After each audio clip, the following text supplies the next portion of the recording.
The following content is meant purely for educational and informational purposes and should not be relied upon as financial, investment, legal, tax, or any other professional advice.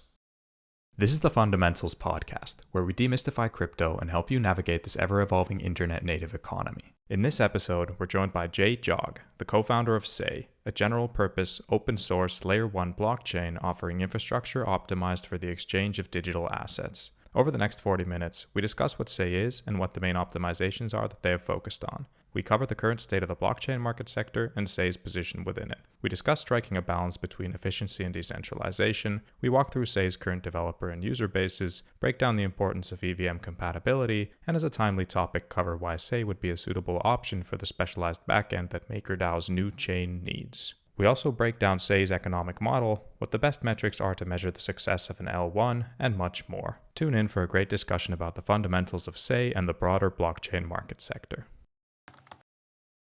Hi, Jay. Welcome to the Fundamentals podcast. It is great to have you on. Awesome. Thanks for having me on, Oscar. Yeah, my pleasure. It's going to be great to dive into the details behind Say and also just the current state of the blockchain market sector. Now, before we dive into the details on those, it would be great if you can start by walking us through Say's core value proposition, maybe both from a developer's point of view and then a user's point of view as well. So internally at Say, we have one core thesis, which is that the exchange of digital assets is the most fundamental use case for crypto.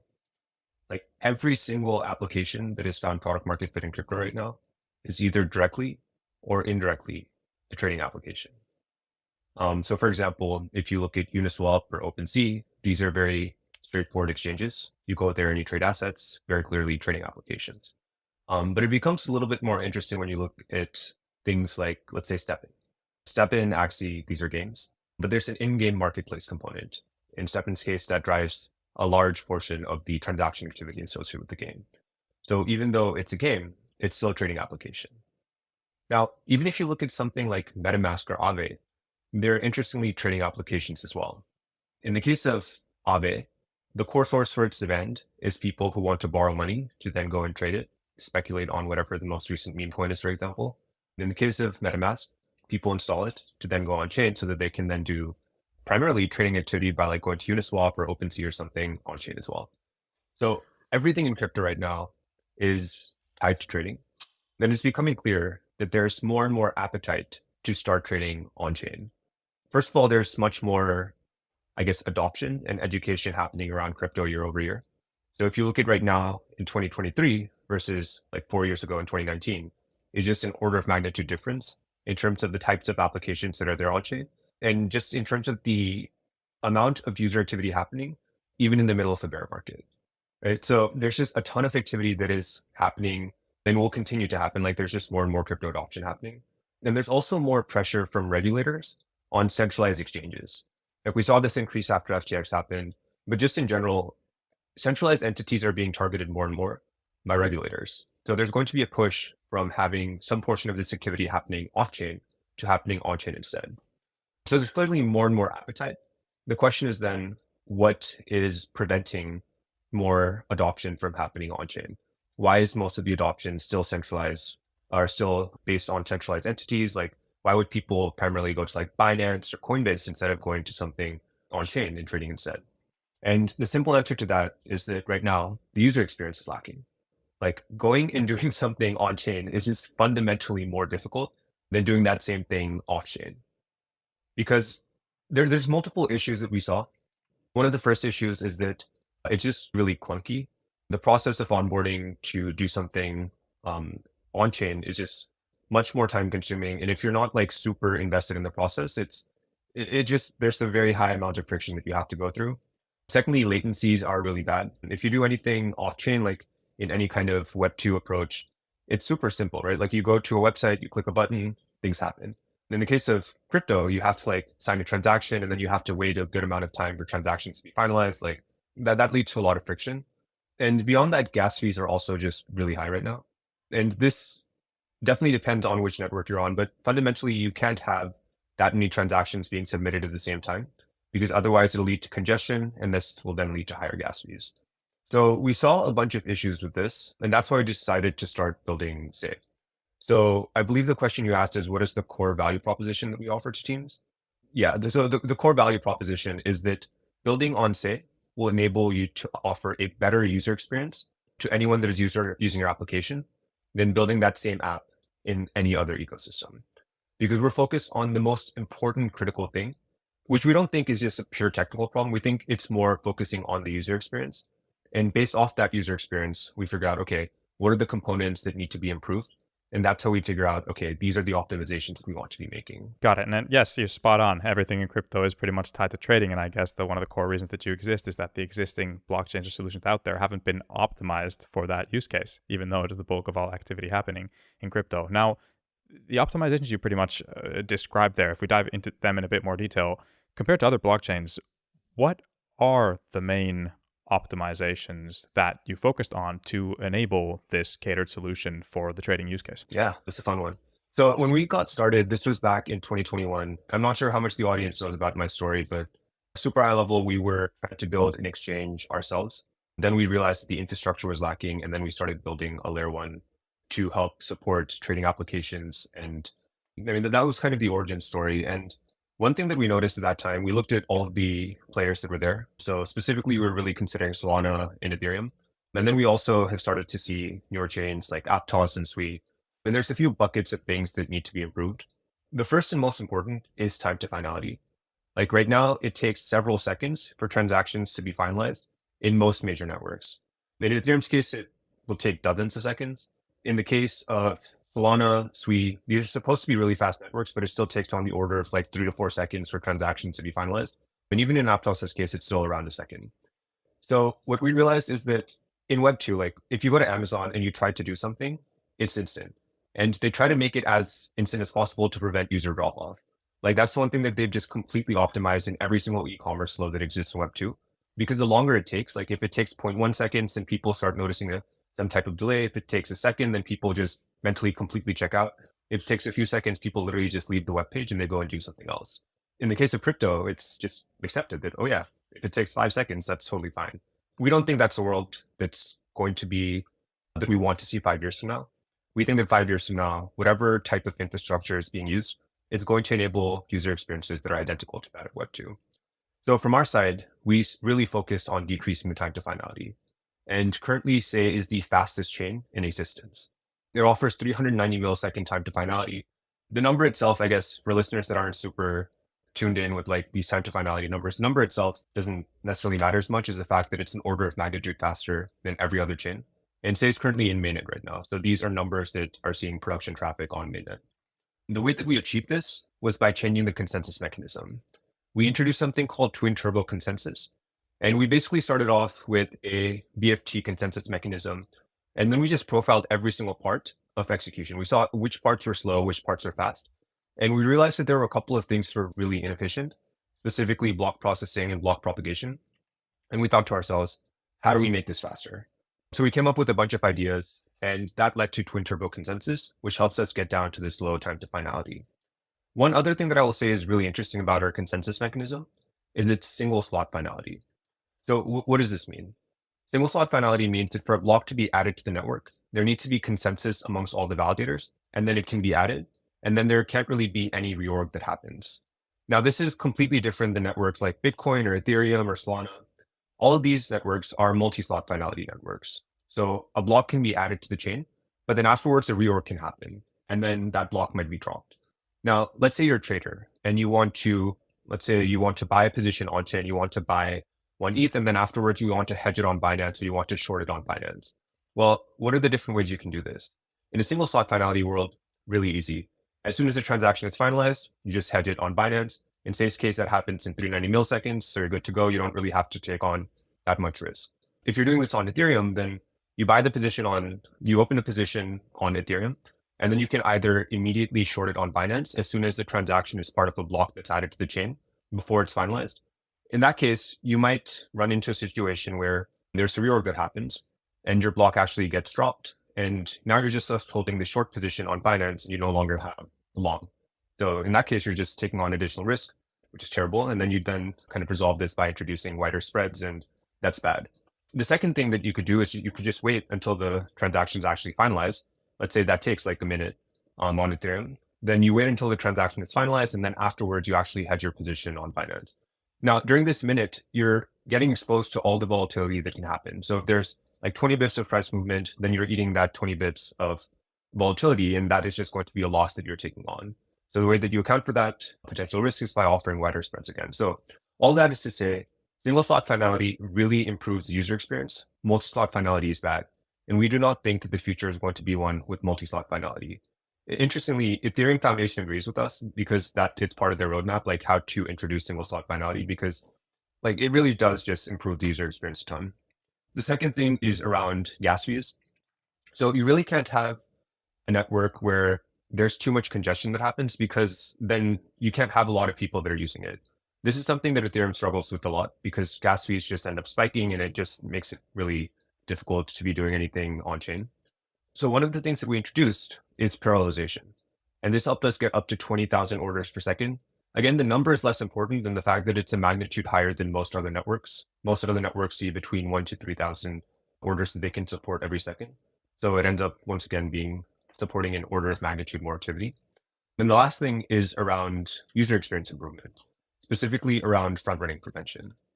So the way that things work on chain with most networks is they're completely general purpose, and they don't really do anything to prevent MEV, which is maximal extractable value, which is essentially the value that a validator can get by ordering transactions in a specific way.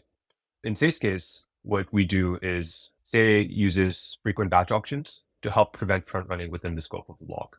So I can go into that more as well if helpful, but I mean, high level idea there is that Say prevents front running, which stops bad actors from exploiting users. Yeah, so those are a lot of the improvements that we made. I love that the optimizations are focused on increasing user experience. That is what this space truly needs in so many ways. And the speed that you've been able to achieve is truly impressive. Now, if we think about the kind of exchange trilemma, where it's tough to crack all three of scalability, decentralization, and capital efficiency, I'd like to speak a bit about the decentralization aspect and how you strike a balance between the very high level of like efficiency that you've achieved and maintaining decentralization as well. So I think for any distributed system, for especially any kind of blockchain, decentralization is critical. And it's definitely a spectrum. So from our point, one of the kind of higher level ways that we approach solving problems is we want to focus on the user experience first, and then figure out everything else based off of offering the best user experience. Now, other networks take a fundamentally different approach. I think Ethereum would be the most clear example of that, where it's much more focused on, okay, we want to support as many nodes as we can. We want to have as many validators as possible, even if it comes at the expense of offering good user experiences. So we think that it is fundamentally a naive way to think that you can offer really good performance while still having a massive validator set. These two things go kind of opposite to each other, especially if you want these validator sets to have really low node requirements, which is one of the specific things that Ethereum is really focused on. So we think that the way that the industry is going to be moving forward, and there's very clear writing on the wall with this already, is that supporting a large number of validators is going to be less important for decentralization than having the ability for end users to verify that whatever transactions took place were like being able to verify that the head of the chain is correct and that there was nothing incorrect about the transactions that took place. So in Safe's case, the way that we're going to be approaching this in the longer term is by having zero knowledge light clients. So light clients that any user can run. So this could be run on your laptop or your phone, just doesn't really have any kind of high hardware requirement. Then this can be like an infinite number of light nodes that could technically be supported. And these light nodes would just be verifying a zero knowledge proof of the state transition that took place. And this would allow it to have very strong guarantees that whatever transactions happen legitimately. So in terms of your core question around decentralization, we think that verification is going to become more important for the industry in the longer term. We don't think that number of validators is really a good metric for anything. And yeah, I mean, as a result of that, the primary focus from Say's side is, first of all, on offering the best user experience. And secondly, it'll be supporting good ways for verifying the chain.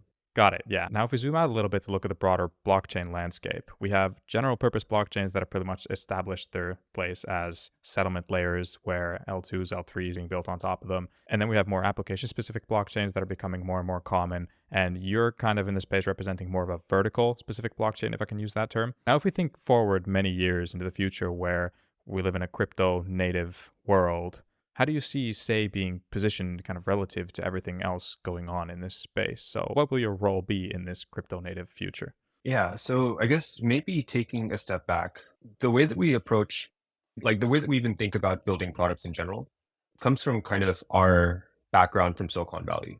Like me and my co-founder, we both grew up in the San Francisco Bay Area. Our entire initial team was based in San Francisco.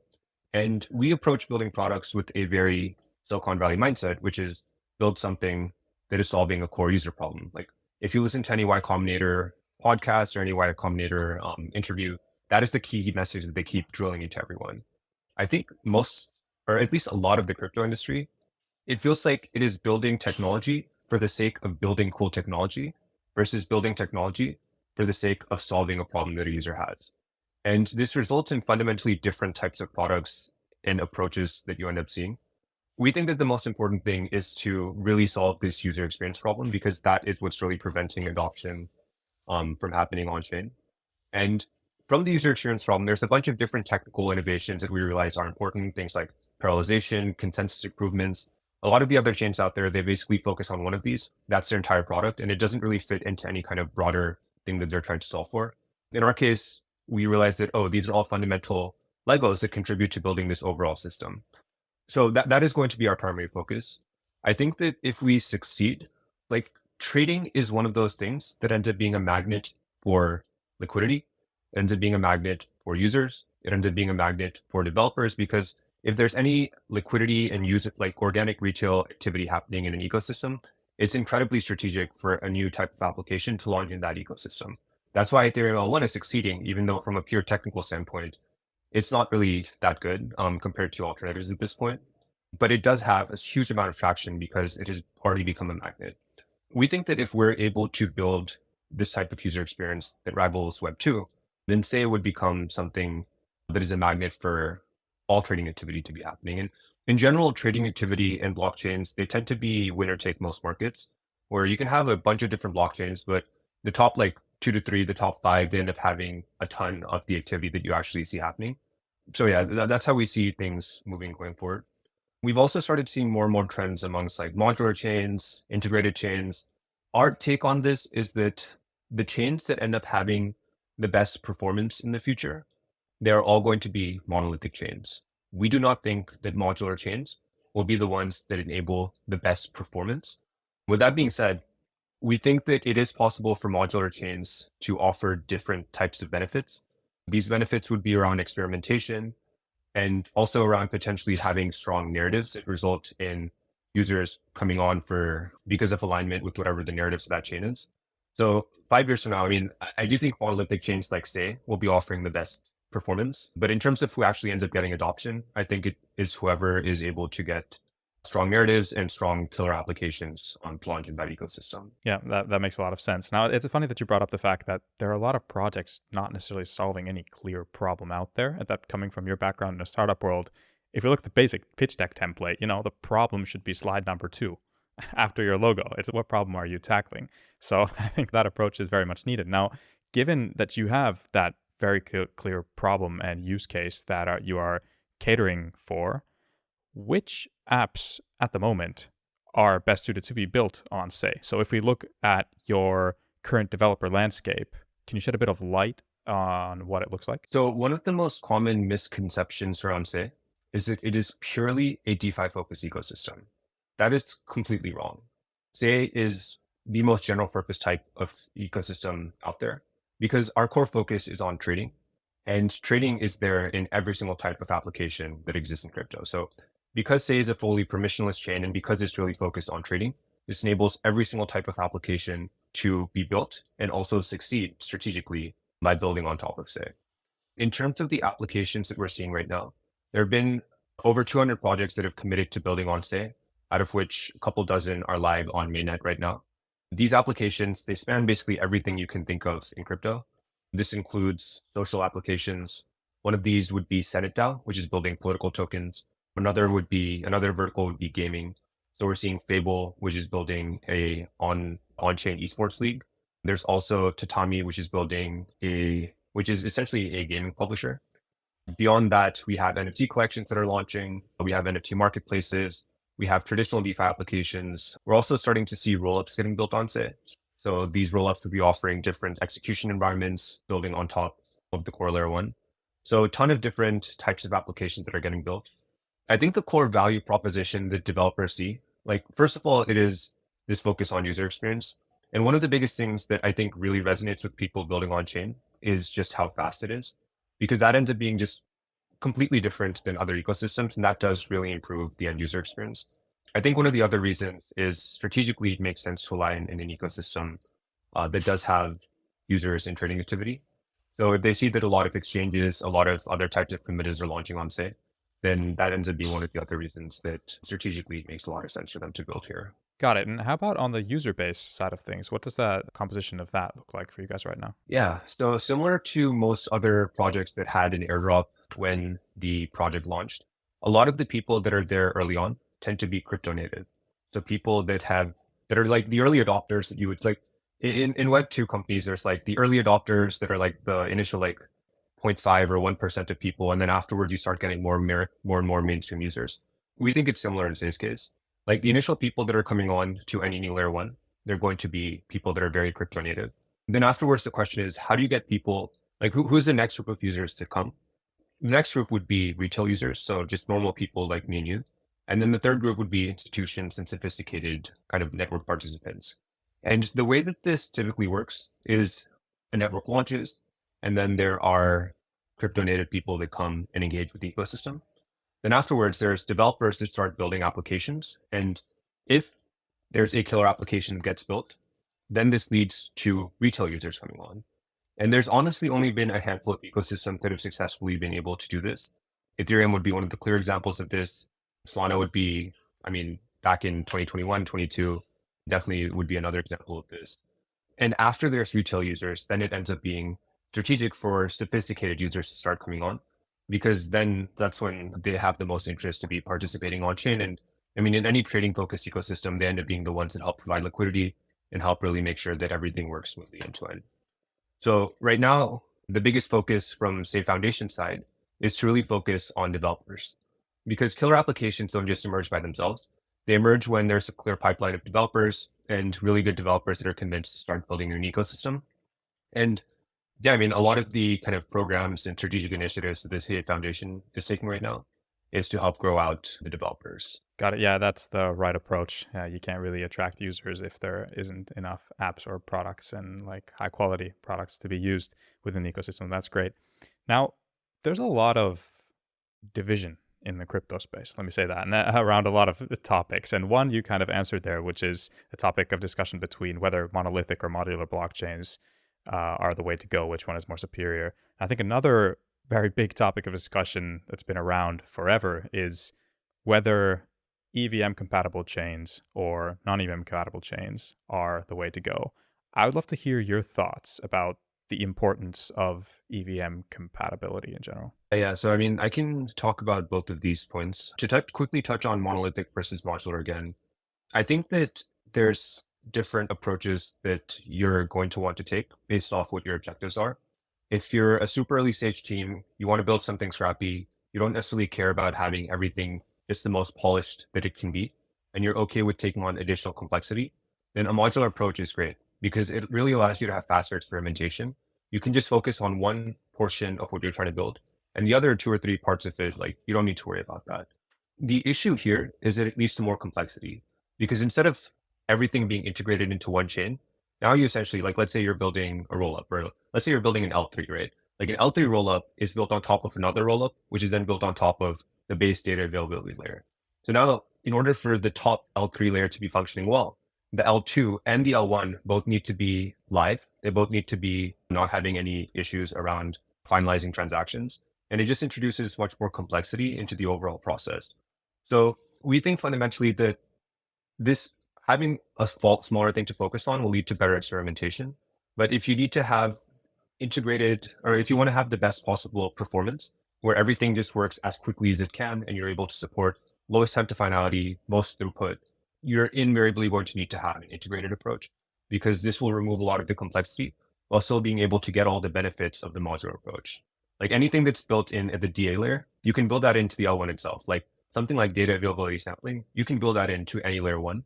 So 5 years from now, I think that the best, most performant infrastructure will be a monolithic or integrated chain. It's not going to be a purely modular design. The second question that you asked was around EVM compatibility and how, I guess, important that ends up being. So I think there have been many examples of chains that have done well without having EVM compatibility. I think one of the most clear examples of that is Solana. Back in the day, Terra also did not have EVM compatibility. It was still able to grow an ecosystem. I would say overall, EVM compatibility is something that helps with alignment with folks from the Ethereum ecosystem, and especially during a bear market, that's where a lot of the users and mindshare comes from. So I think that EVM interoperability is good. It also ends up being helpful for developers. There's a lot of developers that only know how to write Solidity smart contracts.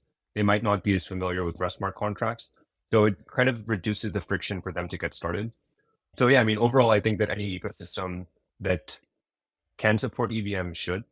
And I mean, honestly, the way that I think about this is execution environments in Web3 are similar to programming languages in Web2, which is that the programming language that is used to write any kind of application Web2 just does not matter. Like you can use whatever programming language you want to. If you go to Amazon.com, like honestly, no one cares which programming language it's written in. Like that doesn't matter and it really should not matter. The only thing that should matter is the product and how that impacts user flow. We think 5 years from now, it's going to be the exact same thing in crypto. Like there's all these different execution environments right now. We think that these execution environments are all going to get built into whatever chain you're using. So say, for example, would be supporting EVM smart contracts and Solana smart contracts and Cosmos smart contracts and any other type of smart contract that a developer would want to be writing. And we think that's just going to be inevitable for the industry overall in the next like 5-year window. Yeah, that's a really good framework to think about the whole EVM versus non-EVM comparison. Now, to dive deeper into this EVM topic through something that is quite a hot discussion at the moment is related to MakerDAO's endgame, and Rune coming out with quite a surprising announcement that, hey, Solana's infrastructure would actually suit Maker's endgame's new chain plans better than an EVM-compatible chain. And to quote a thread he put out on Twitter directly, he said that, but for a specialized backend for Maker's specific needs, an EVM is not ideal, and solutions like Solana or something like Say are a much better fit. And based on what I can see from Twitter, which isn't that surprising actually, the broader crypto community where the most vocal people belong to an ETH maximalist type of community don't seem to quite understand Rune's point and reasoning behind this decision here. So could you help everyone out a bit and elaborate why something like Say would suit Maker better? Of course, yeah. So fundamentally, whenever you're building an app chain, it typically is because you want to build infrastructure that is the most performant infrastructure and really specialize for whatever type of use case you're trying to build.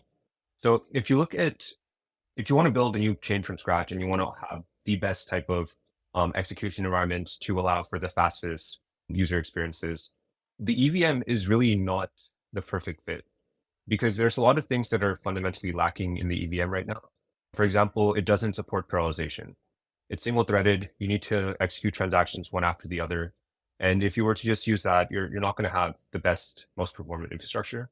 Like you fundamentally are going to want something that is parallelized. And that is something that Say supports. That's something that Solana supports as well, which is one of the reasons that they ended up choosing Solana. I would say the other thing is just around state management. EVM isn't necessarily super efficient with that. Newer chains are, just because we've been able to see what has been working with the EVM and what has not been working with the EVM, and we've been able to iterate on that. So I think a lot of that went into the decision making for not using the EVM. And I think honestly, it's kind of like people from the Ethereum ecosystem tend to be very, I don't know if territorial is the right word, but they tend to be very strong maximalists around anything being EVM driven. But I think at the end of the day, the EVM is not, at least the current way that it's built, it is not the ideal solution if you're trying to build really performant infrastructure. And I think that the approaches then that MakerDAO had on the table were, well, first of all, they could choose to take the EVM and then they could fix the problems with it. Right? Like they could add in parallelization, they could make state management better. Like they could solve a lot of these issues themselves, or they could take something that's already been working for several years and just use that.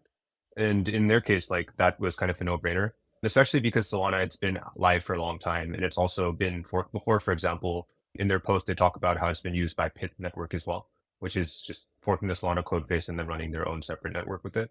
So I think that decision makes a ton of sense. And I think strategically it is the best decision for them as well. And yeah, I mean, infrastructure like Say is just going to be offering much better user experience and much better performance.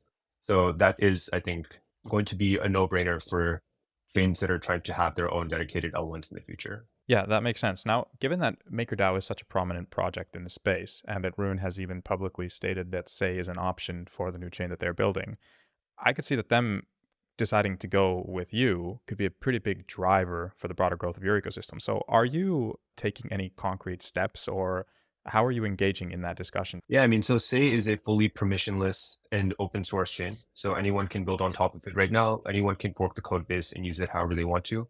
In terms of more specific, I guess, communications with the Maker team, there's nothing that we can comment on publicly. But yeah, I mean, we definitely think that any infrastructure that is performant will start getting used by other people. And there will be other people that don't necessarily want to build on top of it because that might not be the perfect thing that they would want. And they'd instead want to be running their own chain with it.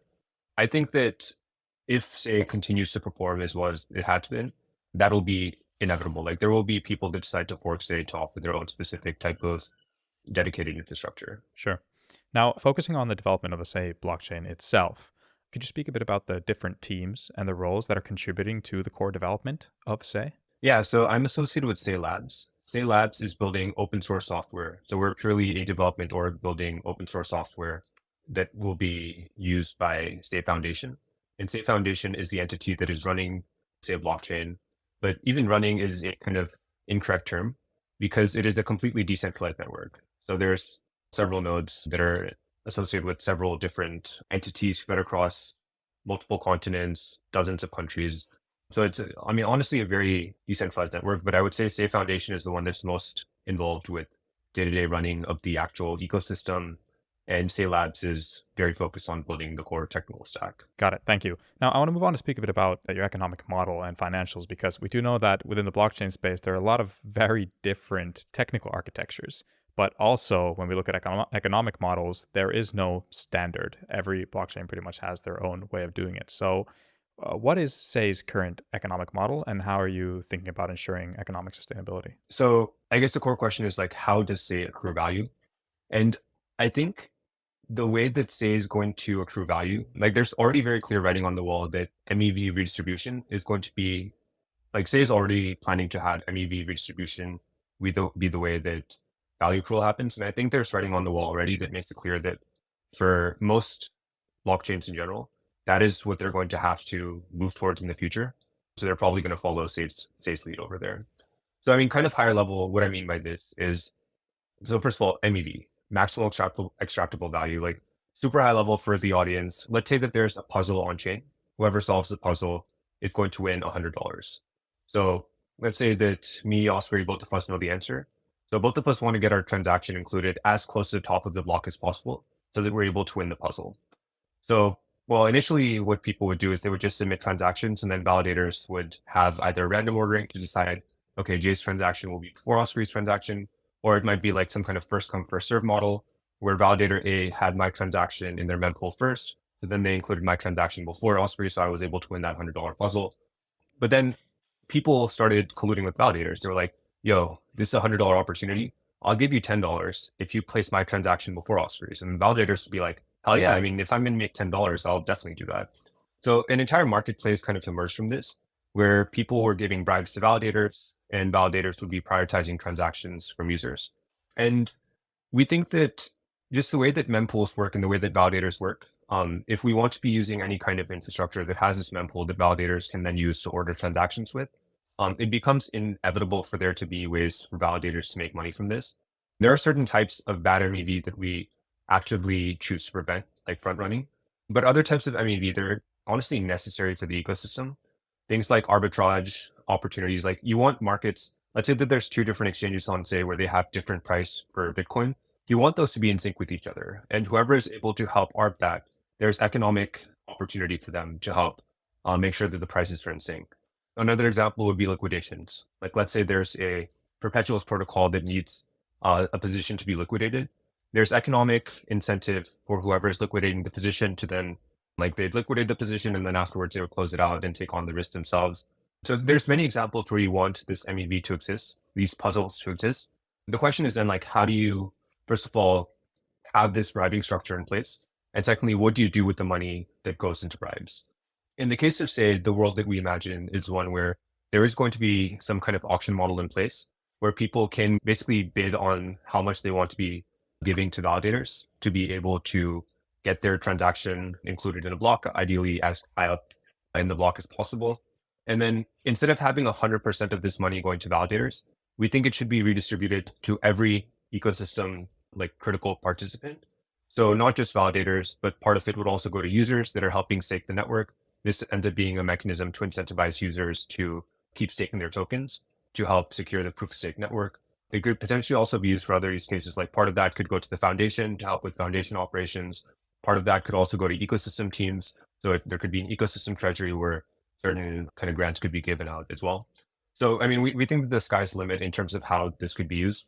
But the core idea of building in primitives in the chain where people can have these auctions and then the proceeds from these auctions will be distributed to the ecosystem. I think that's how value accrual is going to be working on, say, in the future. And in terms of economic sustainability, like we think that economic sustainability is when the chain is able to, first of all, offset the cost of running validators on the chain. So validators should not be operating at a loss. In many ecosystems, they currently are. So the foundation needs to step in and give grants. We don't think that's a sustainable model. We think that whatever tokens are earned through transaction fees and through MEV redistribution, those should be going to help offset the costs of running validators. And I think sustainability is also like, how do you incentivize people to help secure the network? Like you need there to be some incentive for them to secure the network. Otherwise, they'd just be doing it out of their own goodwill, which frankly, that from a game theory standpoint doesn't work out super well. So you need to make sure that there's enough money in the form of value accrual to help offset the cost of validators and to also offer some type of incentive. It doesn't need to be super high yield. It doesn't need to be like 100% yield for staking tokens, but at least some additional yield to make it worthwhile for people to be staking their tokens. Yeah, definitely. I do tend to agree with your definition of economic sustainability there. That's a good framing. Now, in your opinion, what are the best metrics to value or measure an L1? What are like the KPIs that you focus on, say, internally to measure your performance? Yeah, I mean, I think you can come up with a lot. Like, I think the one core thing that defines whether an ecosystem is successful is the number of killer applications that are built on that ecosystem. If there's no killer applications, then there's not really any good reason for people to come and use your ecosystem. So a lot of the daily active users you see, a lot of the TVL, other stuff, like I think that's not going to be sticky. That's not going to be recurring usage. So you might see numbers go up, but I don't think numbers will keep going up for like 5 years from that. I think the core thing that does matter is how many killer applications are there, because killer applications are what lead to sticky usage. That's what lead to recurring daily active users. That what leads to TVL that stays committed to the chain for a long time. So, I mean, that is the primary thing to focus on. And once you have killer applications, then I think a lot of the other metrics start making more sense to focus on, like daily active users, number of transactions, et cetera, because then those actually have much more meaning. But before then, it's just kind of like very transient data to be looking at. So we think just focusing purely on killer applications is the most important thing. Got it. Now, if we think about kind of unlocking growth at the moment, what are the biggest challenges related to that front at, say, outside of maybe just the bear market making everything hard for everyone? Bear market does make things, I mean, in some ways it makes things harder. In other ways, it's actually really good because you're able to put your head down. As a builder, you're able to put your head down and chip. And even developers that are like building ecosystem projects, I think they tend to be much more open-minded about considering the best infrastructure to build on versus just going for whatever ecosystem is going to help them make the most short-term money in like the next 3-month window. So interestingly, I would actually say the bear market has been a blessing for us. In terms of like what is preventing, say, from getting to the next level, I think that from a technical side, say as a blockchain is doing very well. Like it's been extremely stable. There have not been any liveness issues. There haven't really been any technical issues that have emerged. So we don't think it's going to be a technical problem that prevents, say, from becoming like from leveling up. I think the biggest issue would just be retail users that are not necessarily onboarding to say. And again, I mean, the way that you solve that is by getting good developers to build killer applications. In terms of the programs that the Safe Foundation has set up to help with onboarding developers, I would say that there's a few different things to point out. One is the $120 million ecosystem and liquidity fund. So this is money that investors, market makers have committed to be both investing into projects building on Say and providing liquidity on chain to any types of projects that need them. And I think this will make it much, much easier. And we're seeing that already play out, like much easier for projects to get launched on Say and then start getting traction. The second thing is an entrepreneur in residence program. So if you're not sure about what type of application you want to be building, but you know you want to be building something, then Say is offering an EIR program to help good developers, good business marketing folks get started building. And there's also going to be a ton of ecosystem events, things like hackathons, hacker houses, hacker boats. We just make it easy for people to play around, start building something on today, and then if they're able to build something cool, then there's going to be support that gets offered to them as well. Yeah, definitely a big challenge to tackle, but it sounds like your approach is well suited for that. And then just finally to wrap this up, what's next for Say? If we look at your ecosystem at the moment, what are the most exciting things going on that viewers and listeners should be looking out for on your kind of near-term roadmap? Yeah, so I mean, there's going to be technical improvements and there's going to be more ecosystem focused improvements. In terms of ecosystem focused things, I would say the things that have been announced so far are primarily hackathons and in-person events. So if you want to learn more about that, you can follow Say Network on Twitter. And there's many announcements you can look at to help follow along with whatever, especially in-person events are happening in an area close to you. From a technical side, the way that we're thinking about it is, okay, Say is at this point right now where we're offering 390 millisecond time to finality. We're offering 20,000 orders per second. Like, how do we make this better? And there's a ton of ideas we have for how to make things better. So we're going to be focused a lot on decreasing time to finality, improving throughput, supporting zero knowledge light clients, which will further support decentralization. And the last thing that I'll mention is around, yeah, I guess just consensus changes that would be made to support all of these things as well. So there's a lot of different projects that Say Labs is working on from an open source capacity that could definitely help improve the user experience on Say.